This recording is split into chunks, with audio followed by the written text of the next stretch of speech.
Welcome back to Dion Talk. The 2024 housing crash, the massive housing crash of 2024. The purpose of my live streams on Thursdays is to answer your questions. And at the beginning of my live streams, I do an intro where I talk about a subject, giving you a chance to get your questions into the comments. Now, every now and then I go on a bit of a rant, but the intro is usually, hopefully, a topic that's going to make your investing journey better, faster, less mistakes, all those things that help you reach financial freedom. Because how much better would your life be if you had a job you wanted instead of one you had to have? So at the beginning of this, I'm actually going to record the intro because I want to release it as a separate video, because there are people who would never click on a long video like this. And I want them to hear my rant on the 2024 housing crash. So they moved all of the buttons.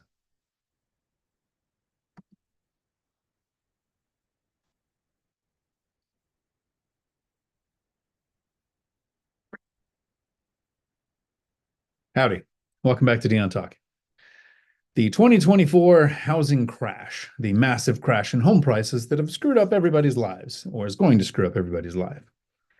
This video is going to be a little bit of a rant because I want you to understand the true cost of all the housing crash videos. Now, I'll cover how a friend of mine lost over $100,000 because of housing crash videos, but there are all of these channels that make videos that get a lot of views, have hundreds of thousands of subscribers because people love fear.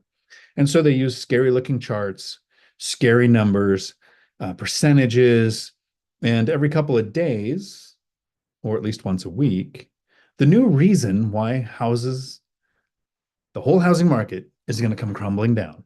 And your opportunity to buy a house at a massive discount is right around the corner, as long as you don't take any action today, which I think is why most people watch the video, because they're looking for excuses to not take any action. So some of my data is going to come from a Bloomberg study. The idea for a housing crash is home prices are so high and interest rates are so high that nobody can sustain this and nobody can afford to be in their house. So everybody's going to have to sell their house. And when everybody sells, there's going to be so many houses for sale that home prices will tumble down. Home prices and what interest rates are have never caused a crash.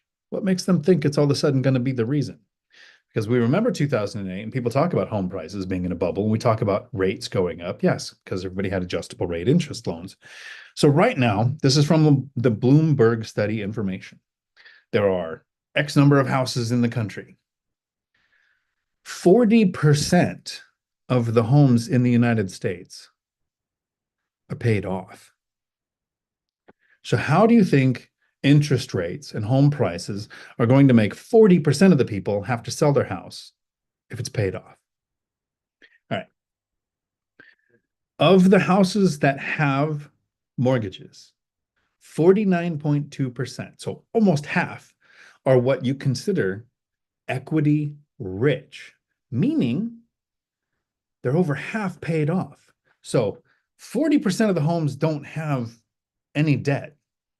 Of the homes that do, so 60% of the homes out there, half, 49.2%, half of them are more than 50% paid off. Which one of those buckets is all the forced sellers going to come from? Because that's what we need to have a crash. The average house in the United States has $337,000 in equity. That means between the amount of debt owed and the value of the house, there's $337,000 in equity. This gives them $214,000 that they could tap. Right? You can't go out and borrow 100% unless you're using a VA loan. So most of us, since only 1% of the people are in the military or have been in the military, most people can only go up to 75 or 80% of their equity, because you can borrow a certain amount from a lender on your house. You can add more debt to your existing asset. So if people have $214,000 in equity, and you see all these fear charts of, oh, foreclosures are twice this month than they were 6 months ago, like they've doubled in numbers. 40% paid off. Half of the ones that aren't paid off are over 50% paid off. Like they're halfway paid off.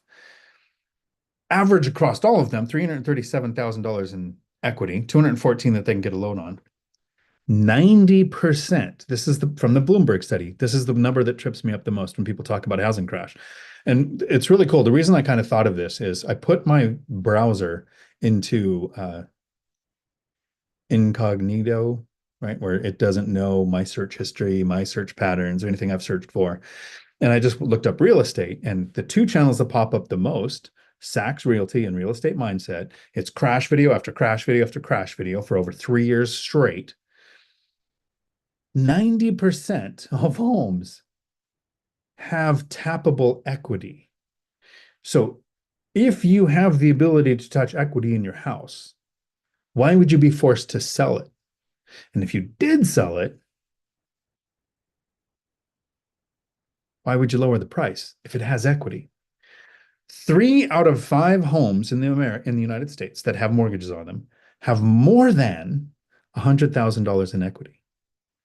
3 out of 5. Like that's a significant number.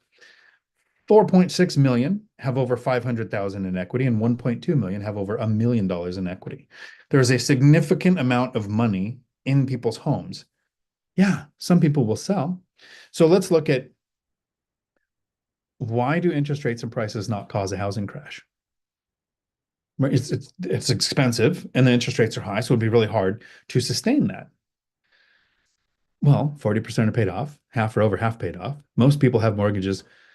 So the 76% of people with mortgages, so 3/4, have a mortgage under 5%. So when you hear mortgages are 6 or 7%, yeah, that's for people that get them right now, or people who refinanced or used a commercial loan or a DSCR loan that had a higher interest rate. 3/4, 3 out of 4 have an interest rate under 5% currently.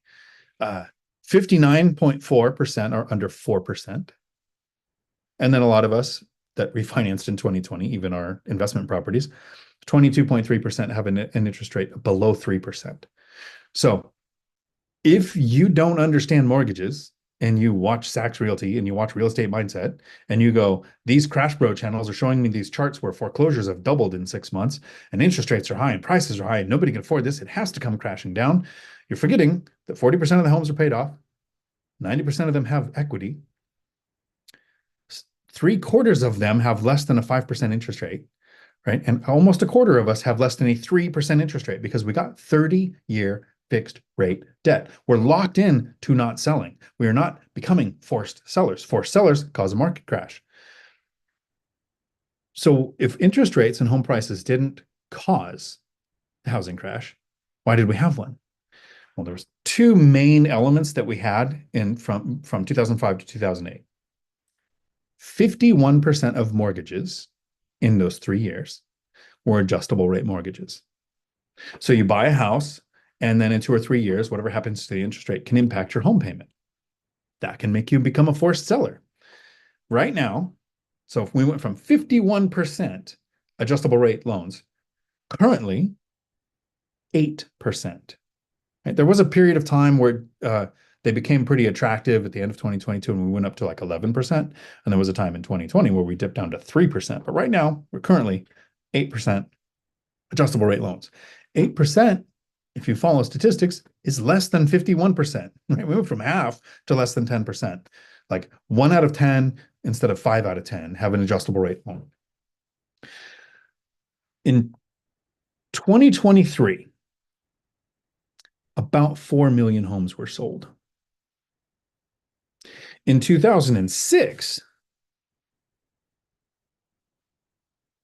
it was 6.5 million. In 2005, it was 7 million. Right? So the couple of years before the crash, we sold 7 million and 6.5 million, and then the crash starts. The sales of the houses probably precipitated that, or what do you call it? Not caused. There's a fancier word for that. So in the couple of years before now, right? In 2023, we sold 4 million. We're 2/3 of the sales of the volume that preceded the last housing crash. So let's look at this last thing I'll wrap up this rant with on the housing crash of 2024. And then I'll explain how my friend lost $100,000 because of channels like Saks Realty, Real Estate Mindset. In 2014, so we're going to go back 10 years from when this video is being made. In 2014, there were 600,000 foreclosures. 600,000 foreclosures, a little more than that, but 600,000 foreclosures in 2014, followed by a decade of appreciation. A decade of interest rates going down until 2023, so 9 years of interest rates going down. A decade of prosperity. In 2024, so far, right, we're coming up on the last couple of months, we're currently sitting at 177,000 foreclosures being filed, not being completed. But we had 600,000 completed in 2014. We're at a third of the foreclosures of the year that preceded a decade of price increases. So in 2021, just before I retired in 2022, I purchased a duplex. It's in a little town called McKenna, Washington. When I purchased it, they had about 600 population. Now they have a 450 population. So statistically, you can show a massive decrease in population, but my rents have almost doubled, even though population went down, because don't let the theory of small numbers scare your brain. I purchased it for $400,000, and the one across the street was for sale, exactly the same for $400,000. I negotiated it down a little after we were under contract, but basically $100,000 out of pocket. I wasn't set up to buy two at the time, and I don't do creative financing or anything. I just buy when I have enough saved up and I'm ready and I find a great deal. I buy the property. It was a great deal. Got me better than a 10% cash on cash return. So I went to buy it, told my friend he should buy the one across the street.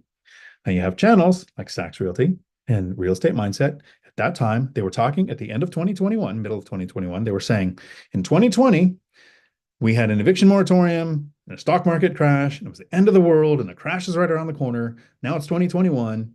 Forbearance is ending because in 2020, if you didn't want to pay your mortgage, you could still be working. Nothing could be wrong in your life. The pandemic could have had no impact on you whatsoever. And you said, I don't want to pay my mortgage. So you can go into forbearance. Well, it's been a year. So in 2021, a year later, forbearance was ending. And those two channels and several other Crash Bro idiot channels were screaming in all of their videos because it got clicks, because that's what YouTube is about, that it was all going to crash. Literally, they were channels coming out 20% crash in the next 2 months when the largest market-wide reduction in price we've ever seen as a country is 8.9% in a 12-month period. In our worst year from 2008 to 2009, we saw an 8.9, and they were calling for a 20% in the next 2 months because forbearance ended. All these homes were going to go into foreclosure. We'd have all these forced sales. Less than 1% of the ones that came out of forbearance went into foreclosure. I purchased the place for $400,000, a little bit over $100,000 out of pocket closing costs, the minor immediate repairs that it needed. The other one needed about the same. I think I fixed a hinge, cable on a garage door, and a light on the driveway. It was it. It was like all the work it needed done. And I didn't do it because I'm super lazy. So I tell my friend he should buy this. But he's talking about big crash ho videos saying forbearance is ending. This would be a terrible time to buy. So now I've gotten cash flow on that property ever since. Rents have basically doubled in 3 years. So that's terrible. It's appreciated about $200,000, right? So it went from 4 to just under 6. So it's not quite $600,000 I could sell it for now. So if I sold it, paid agent fees, paid capital gains, I'd walk away with over $100,000 above the $100,000 I invested into the property, basically doubling my money. So my friend, because he listened to the Crash Bro videos, I'm lumping in with all of the people that are still watching those channels, still thinking, oh, there's a crash in 2024. Let me click on this video and find out why. Lost cash flow, principal pay down, tax benefits, the equity doubling.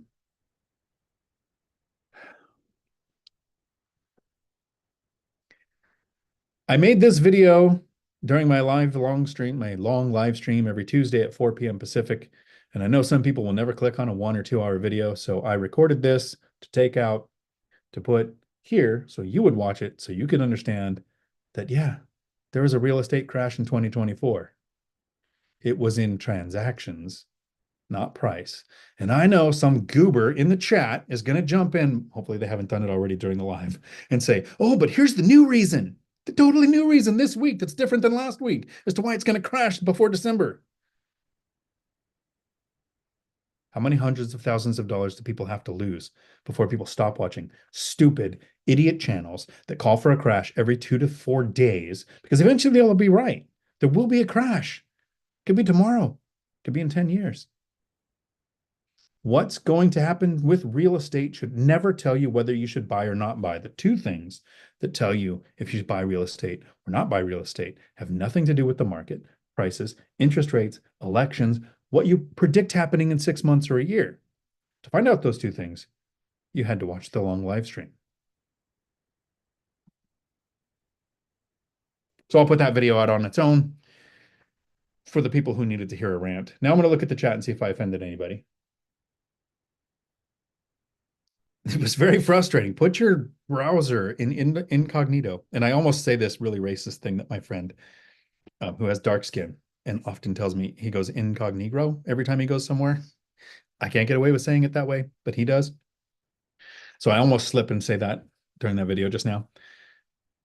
Put your browser into incognito mode and look up real estate and watch how many crash videos you see.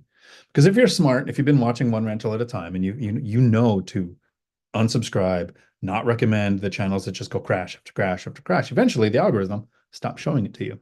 You'll be surprised at how many of those videos are still out there and still getting hundreds of thousands of views. Howdy. Rant over. We did the members only. If you were a member, it was before the live stream tonight. I have to take off in a little bit and pick up my son from the airport. He just spent a week in Japan and he doesn't watch my long form content. So he had a choice, buy a duplex or take a trip to Japan. So picking him up. Maybe he'll see that. He did say next year they're going to save like they're taking a trip and then use that money to buy their first duplex. So I'm going to start making videos with him over the next year so that we can all hold him to it. Bill O'Connell, Ninja Vanish, howdy. Got a call Sunday that one side of my duplex has bed bugs. The other side has been there for a few years, no bug problems. The guy moved in September 1st and said they were from the previous tenant. I never had bed bugs before. I called around, didn't know how much that cost. Any tips? Thanks. I'm sorry for so many posts. No, that's great. Appreciate every post you've ever done. Going to pay for it just to make sure I do things right. And the old tenant were crap people, but I didn't know if it had any problem.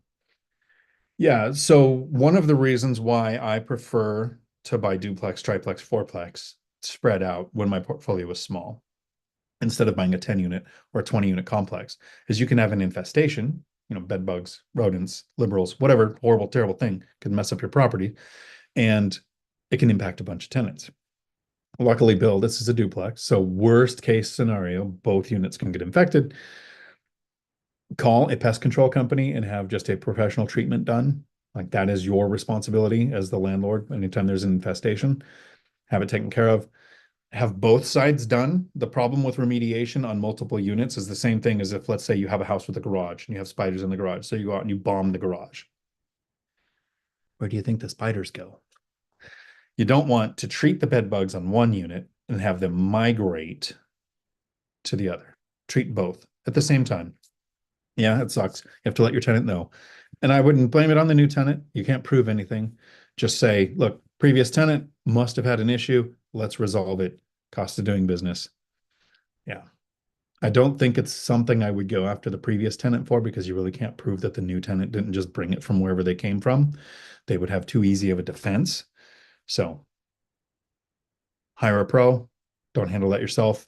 You want the existing tenant as well as the new tenant to understand that when something like that happens, you handle it the proper way, right? Like a really slumlordy thing would be to go and buy the compressor and just walk around and spray it yourself, which I've done if there isn't an infestation. Like I've got one tenant I know every year, she's going to call and say, oh, we've got ants. So I buy Toro and I drop it off with her and I'll go put it out or whatever. I just know we're in Washington. We get sugar ants every spring and she freaks out every year. So every year I just go buy Toro and I drop it off. One year she's going to actually have some and realize that I'm a landlord, not a daddy. She might watch my content too. Dividend Dave, good to see you. Chester, howdy. Let's welcome Dion with a bunch of likes. Thank you, Michelle. I would much appreciate that. Did I deserve likes after the rant earlier? Freedom Works, thank you for coming. Hopefully everybody got their ballots in. It's voting time. And how you vote locally impacts how everything else goes. Financial firefighter, do any of you work? For now, BuzzTune, howdy. Thank you. The call yesterday was great. Let's set up a time to have another chat in a few weeks after you kind of process all that. Cool thing is I didn't find any flaws, like any major, like, oh, you're doing this completely wrong, or why'd you do that? Oh, no, I did point out one. The girlfriend thing. Yeah. Jason, howdy. Eddie B. Trucking. Yeah, firefighters don't work. Diving, but I'm here. Howdy. Ryan, working on my kayak before I sling some arrows. Hard to play, but I'm here. I love it. What kind of boat do you use?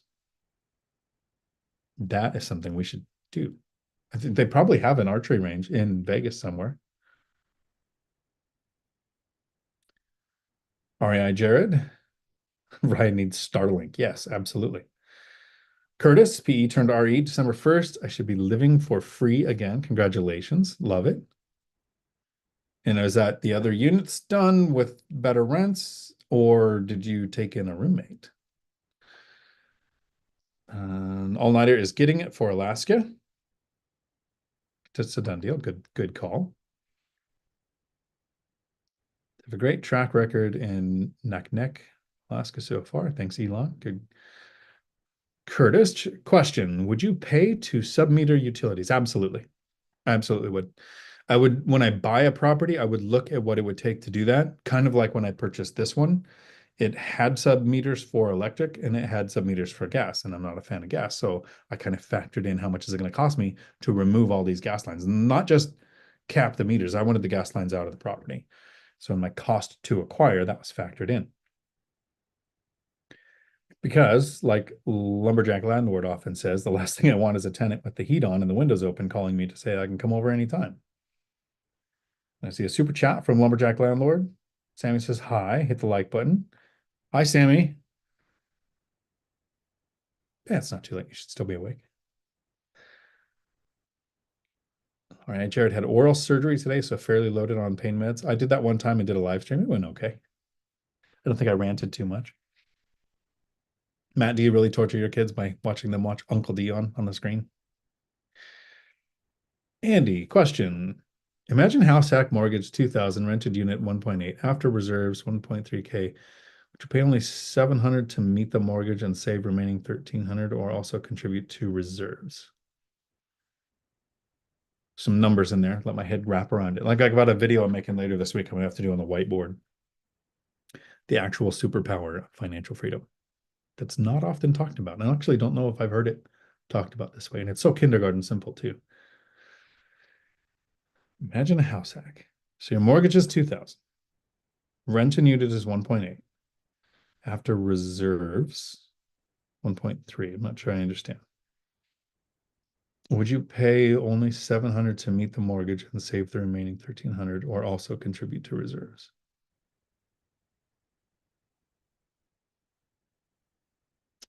Only the question numbers presented differently for me to understand. And it's hard to do in a chat comment. Maybe I'm missing something here. So I lived in a duplex and I was paying about $300 a month. I still set aside for repairs, maintenance, and vacancy on top of that, where I was actually, it was costing me more to live there, right? Like you were always going to want to do that because you want to build your reserves up. Once reserves are built up, I didn't continue to contribute that, but I didn't take the money and then turn it over to my lifestyle. I turned it over towards growing for the investing fund faster. So yeah, I would pay whatever it takes to fill the reserves back up. until they were full. Once the reserves are full, that money goes towards the next investment property. I think I've got that question right. All right, Jared, every time you hit the like button, an angel gets its wings. Brought to you by your favorite atheist or Flying Spaghetti Monster Minister, according to the marriage laws. Laura, howdy. Good to see you here. Howdy, Rob. Hey, Jared, idea for YouTube video.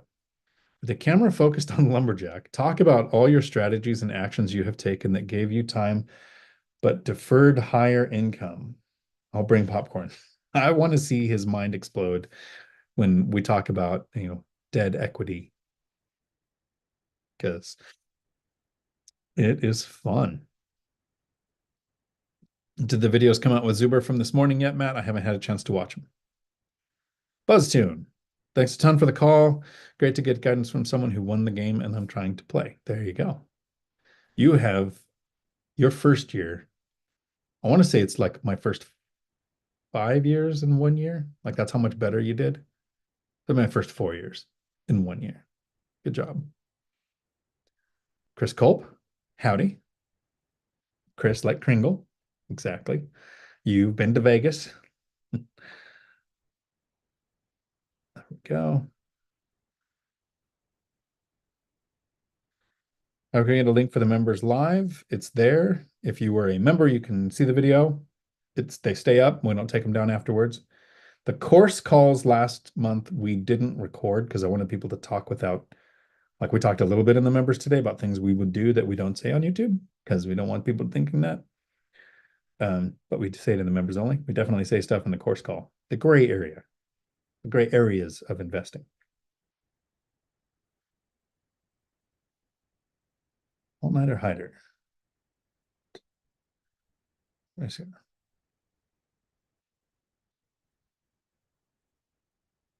I missed a line here. I'm scared of the terms. Okay. What did I miss?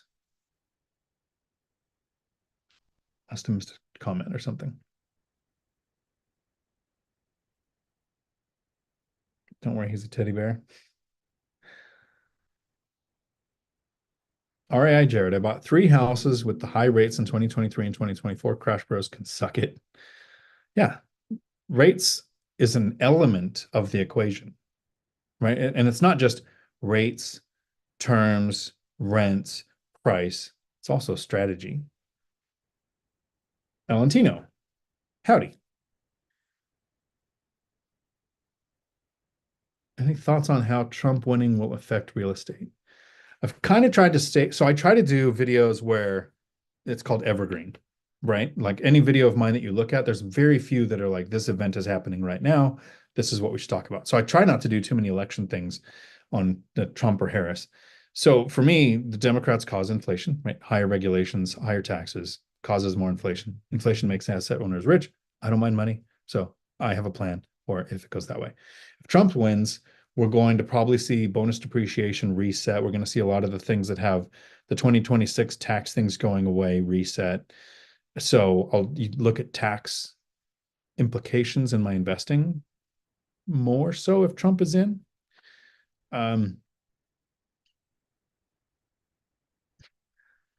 Yeah.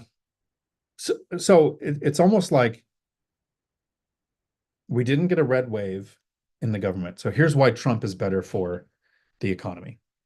If we get Harris, we have a lot of Democrat power in the government right now. Then you have a Democrat president. The reason the market is so uncertain and making these large swings in the last 3 or 4 years is because big things can change. What we want as investors is a divided government, right? Let's just pretend for a second that I was fully on board with the people I consider actually insane, the Republicans. So both sides are insane. They're just insane a different way. Let's say I was on board with them. It's like, oh, I want everybody to be Republican. So I vote Republican all the way down and we get all this Republican stuff. Well, now they can make big sweeping changes that can really drastically impact the market. That's not good. We want stability so I can buy something, plan on things not changing too much. So if Trump gets in and we still have a blue rest of the government, it's kind of torn. They have to fight each other on everything. So we don't see a lot of changes. That's how I see it. There's more stability if he's in. If she's in, more inflation, I get richer. So asset owners benefit. Why do you think so many rich people vote left? So, not a political channel, but you asked for my opinion. Liz, got the link there. Thank you, All Nighter. All right, Jared, he posts his Zoom link. Yeah, so during the members only, if you're there for those, I put the Zoom link in the chat. You can jump into Zoom, don't have to. You can also chat on YouTube. Thank you. And then Daniel took back a message to make me lose sleep forever and ever and wonder what was said. Rob, define work. Definitely not what firemen do on a daily basis. Why did God make police? Does anybody know? So firefighters, even financial firefighters, can also have heroes. All-nighter header. Good call, Dion. I have a compound bow made by Diamond, a bow tech subdivision. Jack Stewart would be interested in their thing and arrows too. Sounds like fun. I have the skills of a 5-year-old with brain damage, but I love archery. Archery is amazing. There was uh, a holding place when I was a police officer. We would take them out to the Nisqually tribe, and they had an archery range set up at the called a prison, but it's really holding because it wasn't long-term stuff there. And the guards would practice, basically telling you, you can run anytime you want, just jump the fence and go. This is how we're going to stop you. It's really, really cool. And I have Daniel, what's awesome to dishwashers command higher rents in your area, or is this better experience thing? They do come with food risk and repair costs to consider. Did I miss the dishwasher? Oh, he must have been the thing he took back. So I have dishwashers in all my units, not because I'm worried about the repair costs. It's because I'm happy with the lower tenant turnover. Yes, every now and then you have to educate a tenant on, hey, did you know if you put your greasy pans in here and the grease gets hot in the dishwasher and it goes out and hits this plastic tube and it gets cold and it clogs it up and your stuff doesn't get clean, and then you get a service call out here that's actually a you expense, not a me expense if this hose is full. First time I pay for it. I have never had a repeat or it had to be done again because now the tenants know grease gets cold in the hose. I see a super chat popped up. I think I missed a couple. Let me see here. Buzz Tunes got yours. Adam, howdy. When will we see another dual Dion video? Probably not.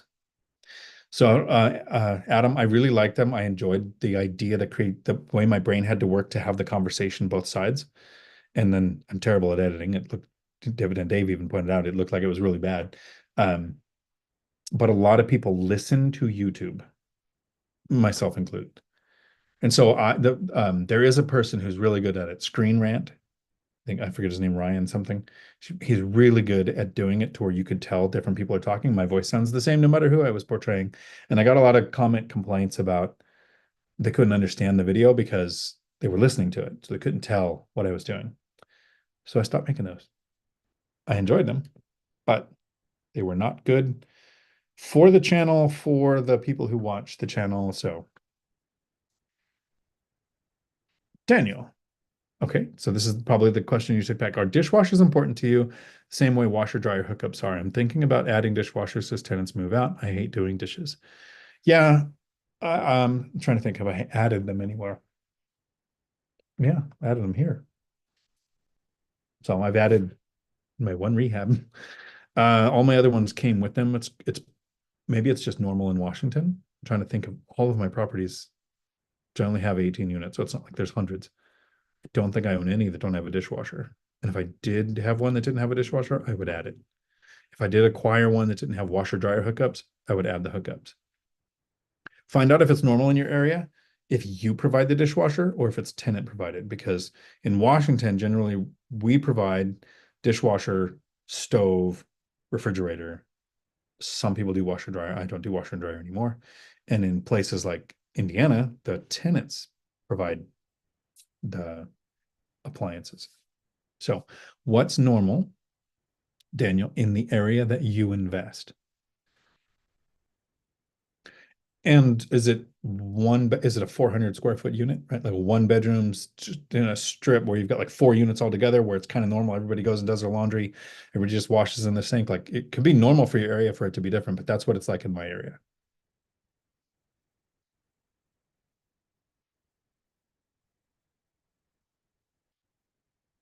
Okay. Andy says, I'm sorry when I said reserves, you mean after taking them out for repairs, etc. Would you only put out of your own money, whatever remains to pay the mortgage, and save the rest for the next property.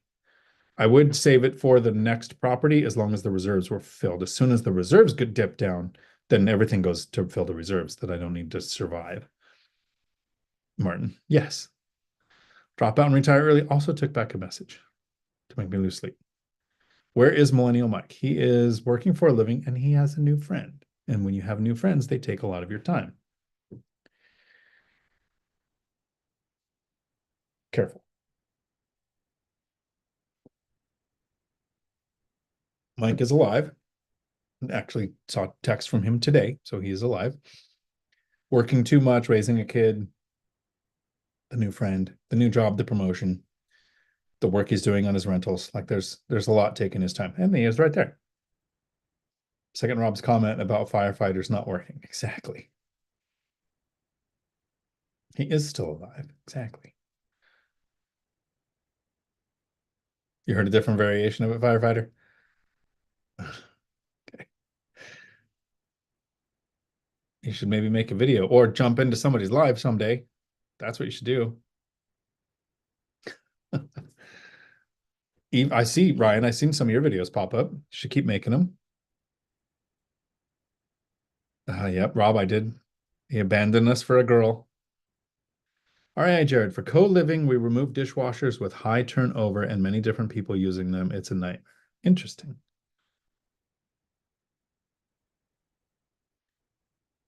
Lumberjack Landlord, I do videos with him. Now he doesn't need to do the double Dion videos. There you go. That works better. So Matt, we have to do one where I talk about all of my non-growth strategies and just for your reactions. Guess have a defibrillator at your house. Andy, how do you know when reserves are filled enough in order to move to saving only for next property? Good question. We'll have to do it together, Matt. It has to be one where we do it live. Reserves. They scaled with the size of my portfolio, right? So everything above these amounts would be saved for the next investment. When I had 7 units or less, I kept about $10,000. I figured that would handle an eviction, that would handle a tenant turnover, that maybe went on long for repairs, it would handle a water heater, a roof, some of the things that can happen. Because 7 doors was 3 properties, 4 properties. Yeah, 3 duplexes in a single family house. Once I got about 7 units, I started realizing, okay, now they've got like 5, 6 properties. More things can happen at the same time. It's more Murphy's fourth corollary, right? So if anything can go wrong, it will, right? That's Murphy's law. The fourth corollary is if any sequence of events can go wrong, they will, and in the worst possible order. So more things can go wrong, more things can pile up. So from 7 to 16 units, I went from 10,000 to 30,000. So I didn't go per unit. I didn't go, I have 5,000 per unit or whatever. I just had 10,000, nice round number. Then I went to 30. Now I figured 30 can handle 2 roofs, 2 or 3 evictions, a couple of tenant turnovers, flooring, whatever could all happen at once if I had to while I was working. That was comfortable, right? I had a decent income and I knew I would replenish with cash flow and my W-2. When I went to retire in 2022, I raised the 30,000 to 50,000. So my unit count didn't change. I retired with 16 units. I had 30,000. I increased it to 50. So I put 50,000 in this account, which really isn't a separate account. It's just in my account that I just don't touch. I don't have to have a spreadsheet for everything. Jester. I just did this money is my reserves. And then everything above the 10, 30, and 50 would be saved for the next investment. And now it's investment or toy. I don't know. It's like 90% probably going to be an investment. 10% it might be a toy. We'll see. 50,000 is pretty much it, no matter how big my portfolio gets. Zuber and Matt, both with their over 100 unit things, keep about 50,000 as their scorched earth emergency fund. Because most things, once you have the cash flow, run through your cash flow. Right? Like right now, if I went to replace a roof, that's not going to come out of my reserves. It might have come out of my reserves right when I bought this place and I spent all my money on the repairs and got down to where what I had was my reserves. It might have then, but cash flow builds up. So that's what the video that's coming out Thursday, the real superpower of financial independence and financial freedom. is most of my stuff was going to be handled through cash flow. So the reserves, I'm trying to think, when is the last time I touched reserves? 2020? Yeah. Yeah. 2020 would be the last time I did. And I'd used my reserves to buy a place. I literally dropped down to where I had $200 to my name because I had cash flow. I had a job. I was closing on the 6th of January, so I was going to get January rents and not have a mortgage payment in February. I was going to get February rents. Like I was 7 or 8 years into investing at that point and had the cash flow and confidence to do that. Don't ever do that in the beginning. I see a super chat from Mike. Well, I didn't offend him. Thank you for the super chat. I won't have my good name sullied. My new friend, while a total babe, lives in Florida, and I'm not spending a lot of time with her. Okay, I didn't know that part. I'm just busy working night shift, but I probably should make a video soon with Dion, my hero. I'd love to make a video with you soon, as soon as possible. Let's go to Florida and make it with your new friend. Good name sullied. That is true. I still think she's taking your time. I don't know if I believe you.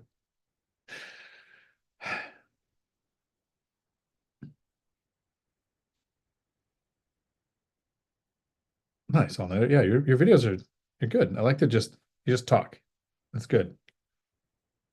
Chester to Andy, how much would a year's worth of reserves be? Do 2x, 4x that. I set aside 14,000 until I get 4 properties. Okay, so nice round number, numbers that work for you. Good. And my 10,000 was between 2013 and 2018. So for like 5 years, 10K was enough. But right around that 2018, when the units went above 7, reserves went to 30. So 14 is plenty, especially Chester, you got the first one down. All right, Lumberjack. Pick a day. I'm good. I'm gonna check my busy schedule. So this is what I have scheduled this week. The Three Amigos tomorrow. I have the live stream Tuesday. I pick my son up at the airport. So that's 3 things. The WoW's 20th anniversary starts today. So guess what I would be doing if I wasn't doing a live stream right now and going to the airport on the day that the 20th anniversary thing starts. If you're a gamer, you'll understand that's when all the things happen. The sacrifices we make. Old guy, Frank, howdy. I was looking for you the other day. I got the first hater on one of my videos. Needed a bullshit king to help thicken my skin. You screenshot that, Frank, and send it to me. And then link me the video because I would love to respond. The haters fuel your soul when you get to a certain point. When you're starting out and you're like, hey, I'm trying to help people. Let me show you how I did this. And you get anti-capitalist, anti-landlord, anti-success, and they just want to pile on and say all these negative things. You don't realize that it's not about you. It's about how much their life sucks. Chester, I will never hear the end of the analysis paralysis spreadsheet that did lead to you getting a property, though.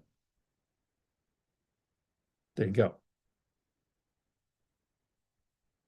Lumberjacks, Lenny, Mike's, DeAndre here. You say that to all the boys. I guarantee it.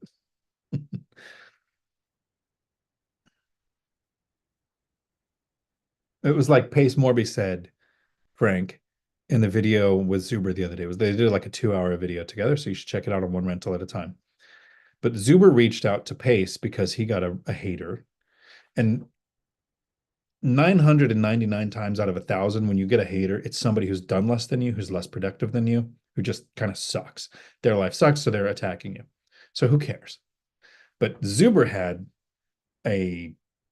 what he, in his mind, maybe he thought was a peer, another investor with a large portfolio, with a large platform, kind of attack him in one of his videos. And Pace said, that means you've made it. You're on the radar of successful people. So Frank, if you have people hating on you in your comments, your channel is starting to make it. Look forward to those.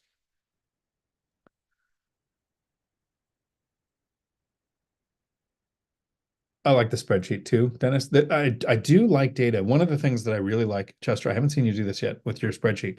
So when I started getting into a management role at the school and I'd have these ideas, I can make a spreadsheet in my mind and it would make sense. But take your spreadsheet and turn it into a pie chart or, a fish chart or something where you can actually see data presented in different formats because different people's minds see it a different way. So if you're trying to explain to someone else what you're thinking, it's easier to do that. So I had more fun playing with that. Brian, howdy. Did you ever get saving and investment fatigue? I started in 2020, condo I lived in, now Airbnb. 2022, single family residence in Indy, 200 net cash flow a month, 2024 duplex, 700 net cash flow. Keep life on hold. Okay. Did you ever get saving and investment fatigue? Okay. I want to say this in a non-condescending, non-sarcastic, non-diminutive way. I think the reason why I never felt saving fatigue or frugal fatigue is because I didn't start investing until I was 40. And I had lived most of my life up to 40 broke, right? Like I've been a Marine, a cop, and a truck driver. Nothing in there made multiple six figures. I had kids. I was a single parent for most of my life because I'm good at keeping custody of kids and keeping houses. I'm not good at keeping a girl around. So when I started saving to invest, nothing changed, right? I still old vehicles. I still wasn't taking vacations. Nothing. So if you've had that, this is where you might have more of a challenge, Brian, than I do. Is like if you lived in your 20s or maybe your 30s and you make good money and you took really nice trips and you had really nice clothes and you went out with all your friends and you never had to look at the menu, you just whatever and you just lived whatever. Now all of a sudden you realize, wow, this isn't going to turn into a good retirement. It's a good life, but it's not going to be a good retirement. Let me make these adjustments like Zuber did, where him and Olivia had to cut like 50% of their costs down because they were living paycheck to paycheck and they cut it down to where they were living on 50% so I could save and invest half. That's a massive life change. I bet that was way more frustrating than me going, I have to drive this old car because it's all I can afford to. I'm going to drive this old car so that the money that I can make extra will go towards investing. Like there was really no quality of life change until I was investing for 8 years. And so I don't know that it was fatigue that made me at the 8 year mark go, newer car, month-long vacation, start living, right? Like I've been doing this for 8 years. Cash flow was there for it. So my time and energy and my resilience to being frugal isn't what made me start spending money. It was the fact that the cash flow was there. So I hope that helps. It's always hard to talk about money. Like this video I want to make Thursday. I talked about it a little bit with my brother when we were making a video the other day, and he was like, "Oh, we can't talk about that because that's bragging." No, I'm going to share real numbers. This is exactly what's happening. Whiteboard the numbers out permanently on YouTube and try to not make it sound like it's bragging, right? Because if you, to me, it seems like you're bragging if you go, oh no, man, I was just frugal and I was just broke all the time and it was great and I never got tired of it. That's what I was trying not to say. Like I was already broke and living frugally, so I just stayed that way mentally. Like I had several coworkers come to me and they get promoted to become a campus director, so they see I'm making money and I've got rental income coming in, and they go, how come you don't have $1 million house? You could totally go buy $1 million house. And my response every time was, I could totally go buy $1 million house because I haven't. Because every time I can have the money to go buy the house, I go buy another duplex. How much of your life changed when you started saving? And so I saw the question today. I think it was in the Choose FI Facebook group.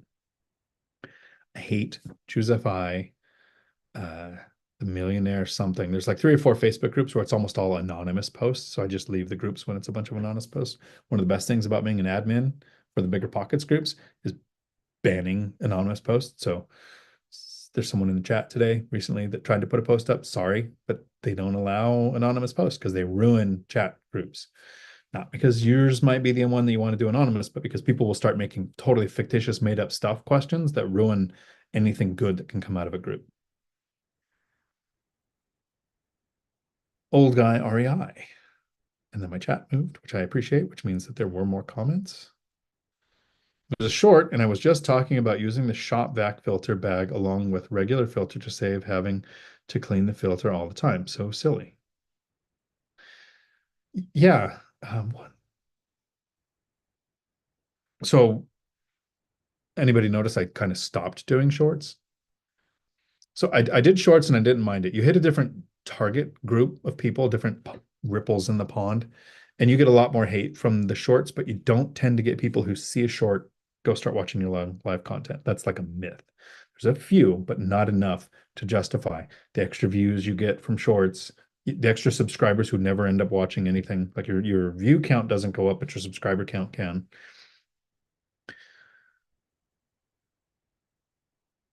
Shorts get more views and are more likely to hit that ring of people who just lash out all the time. Christine, howdy. Good to see you here. After Milton, I'm scared of what insurance is going to be like in Orlando. I'm thinking Atlanta because at least it's close to the airport in case I ever have to see my property. After Milton and any hurricane or any natural disaster, I'm not afraid of insurance in Florida. I'm afraid of insurance everywhere, right? The Geico Stillwater policies that I've got on most of my properties underwrite there also. And so they're going to be impacted here. Prices are going to change. So when you see a natural disaster and you're like, oh, at least it didn't hit my area, cost will. Buy the airport so you can see your property. Yeah. Are you going to self-manage? Or do you need to see your property? Or do you have a property manager? Is it a whole new market you have to learn? Do you have the handyman and contractors and processes in place there to make it a good place to invest? Or do you have to learn a whole new market? And will you take the time that it takes to learn the new market? And I've met with you. I know you travel all over the place. So maybe that's not such a big thing to learn the different markets, but it is quite a bit different to have more handymen, more contractors. So a lot to think about there. Does the market make sense? And will you put the time and energy into learning that market to make sure you're getting good deals? REI Jared, Millennial Mike, you ruined it for all of us. Married man saying your lady's in Florida and you aren't spending much time with her due to work. Just Mike doesn't hate anybody enough to get the government involved with their relationship. Angel R. Hola. Almost I was dead. Can't wait for the elections to be over. I'm scared, Chief. Yeah, it's don't know if I'm scared about the elections or just disappointed. Yeah, I think I'm just disappointed. Dennis, who would you recommend if trying to learn more about short-term rentals? Short-term rentals. Who would I recommend? STRs, because we do have a community of people we recommend people to for different things. Major Sags, Tony Stagastanacho, probably said his name wrong. Sorry, Tony. Has midterm rentals, and he did the research. Matt here in Washington was in sales and had a really, what's his name, Mike? I think it's Matt Gauge. It's not. It's not Matt the mortgage guy. It's somebody else. But he markets his short-term rental a very specific way. I don't know. I don't know if we have anybody in our circle that focuses mostly on short-term rentals. There's like a long list of reasons why I don't do short-term rentals. So suggestions in the chat, please, for Dennis. Recommendations on people to got the best channels, concise, easy to follow, relatable content on short-term rentals. Rob, can't believe WoW is still running. Yeah. It's one of those games, it's an addiction where almost everyone quits every couple of years, but nothing comes out that's anywhere close to it. Everything else tries, but it's missing something. Andy Borsch, you get anti-success. Oh, you totally do. Business Insider has done probably 10 to 15 articles on Millennial Mike, Matt, me, Zuber, several other people in this realm. And so there's actually anti-work Reddit threads on how we should unalive ourselves in the most creative ways because of success is evil. They see the world as a pie. And if you take part of the pie, someone else doesn't get it. Instead of seeing the world as a conveyor belt. Dennis, I was in Iraq first, and the second time when WoW came out was a good reason to come back in one piece. Exactly. Nice. So 2003, 2004, that came out in 2004. Second time when it came out. Nice. I missed that part of playing in Iraq. I went, and as I tell my kids often, I planted flowers in the desert before that, though. Brian, howdy. Curious to hear your thoughts on buying in cash. I recently bought my first rental property, a duplex, for 300,000 and paid cash. I realized there are opportunity cost. Okay. Opportunity cost. You don't have the asset protection of having a bank in first position. You bought one property and are going to, like, let's say properties all appreciate 5% next year, right? We've had these last couple of years where it was 19, 24%. So it's ridiculous amount of appreciation. Don't expect that to continue. Think it's going to be 5%. So you're going to gain $15,000 in appreciable value. Now, if you've taken $100,000 three times and bought three duplexes for the same price and kept reserves instead of buying that cash, and you'd have three duplexes at 300,000 plus your reserves. So that's 900,000 in value. They go up 5%. You would have gained $45,000 in appreciation instead of 15. You aren't experiencing principal pay down, right? Someone else isn't paying off the debt. You don't have the bank in first position as asset protection.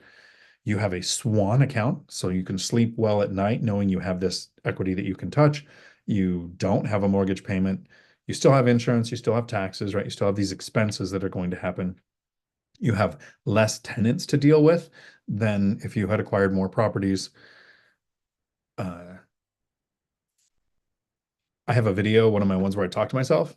I was a pirate and a mobster about all cash or buying in with a mortgage or all cash. So there's no right way, right? There's a right way for you. What are you most comfortable with? My brother has never used a mortgage. He's called me a moron several times until he saw my cash flow. And then he was like, maybe you know something. No, he still thinks I'm an idiot. I prefer the mortgage route. I have purchased one all cash after retiring because I don't want more properties. I have paid off one property and I lost $1 million due to opportunity cost.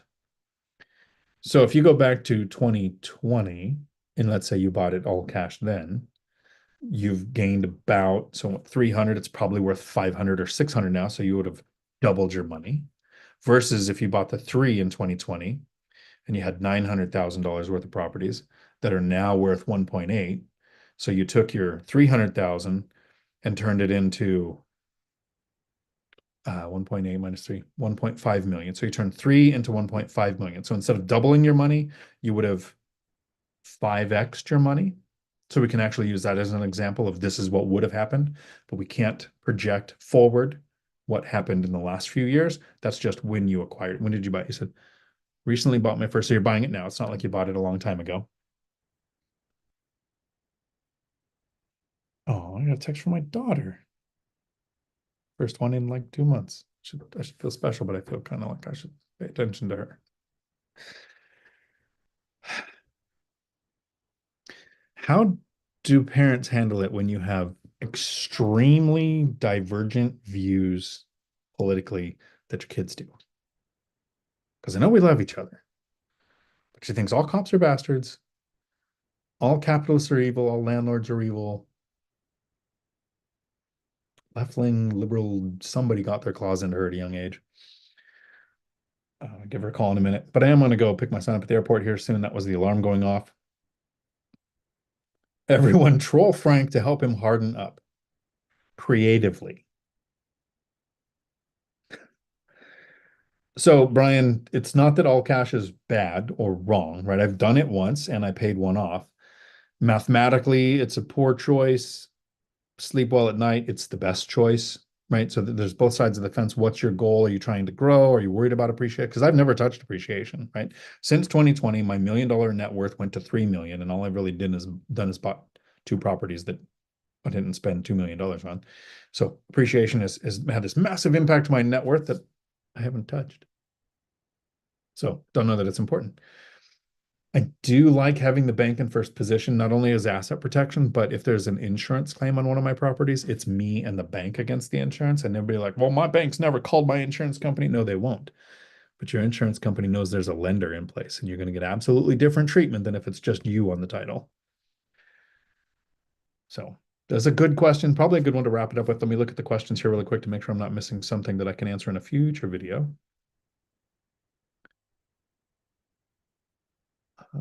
Andrew, hey, bud. Howdy. Thoughts on applying the duplex concept, but with roommates. I'm single and wondering if it's worth getting a bigger house with rooms to rent out. Yep, I did that before house hacking. Actually went through the police academy by renting a room out for free to a young couple that all they had to do was be live-in daycare when I wasn't home, because sometimes I'd sleep in the parking lot at the police academy. It's 12-hour days, over an hour away. So it was kind of a version of house hacking to make that happen. I'm a fan of roommates, right? And when I lived in my fourplex house, I had roommates in my unit because I was gone so much and I wanted somebody there. The duplex concept with roommates. Now think of this. This is what I'll wrap the video up with. A lot of us turn 18. When I was 15, I'm out of here. But a lot of us turn 18 and move out. Join the military, go to college, might be in a dorm, you might be in a barracks, whatever.